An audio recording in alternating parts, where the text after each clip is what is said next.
তরমুজ হলো vitamin B6 এর চমৎকার একটি উৎস, যা মস্তিষ্ক সচল রাখতে গুরুত্বপূর্ণ ভূমিকা রাখে। আজ আমরা তরমুজের মজাদার একটা সালাদ তৈরি করব। এর জন্য প্রথমেই তরমুজকে কিউব করে কেটে নেব। তরমুজকে ফল ও সবজি উভয় হিসেবে বিবেচনা করা হয়।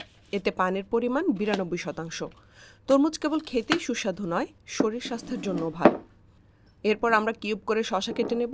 শসা একটি সহজলভ্য এবং পুষ্টিগুণে সমৃদ্ধ সবজি, যেটি বছরে সবসময় পাওয়া যায়। পুষ্টিবিদ স্বর্ণালী দাস বিজয়া বলেন, শসার রয়েছে নানা ভেষজ গুণ।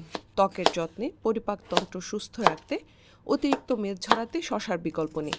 তাই প্রতিদিনের খাদ্য তালিকায় শসা রাখার চেষ্টা করা উচিত। সালাডটি বানাতে প্রথমে আমরা তরমুজ মেজার করে নেব। 100 গ্রাম তরমুজে 30 ক্যালোরি থাকে। এখানে আমরা 300 গ্রাম তরমুজ নিয়েছি, যাতে রয়েছে 90 ক্যালোরি। এরপর নেব 100 গ্রাম শসা, যাতে রয়েছে 18 ক্যালোরি, আর কিছু পেঁয়াজ। এরপর সাথে দেব সামান্য লেবুর রস, তারপর পিঙ্ক সল্ট। তারপর ভালোভাবে মেখে নেব। তৈরি হয়ে গেল 108 ক্যালোরির সুস্বাদু সালাদ।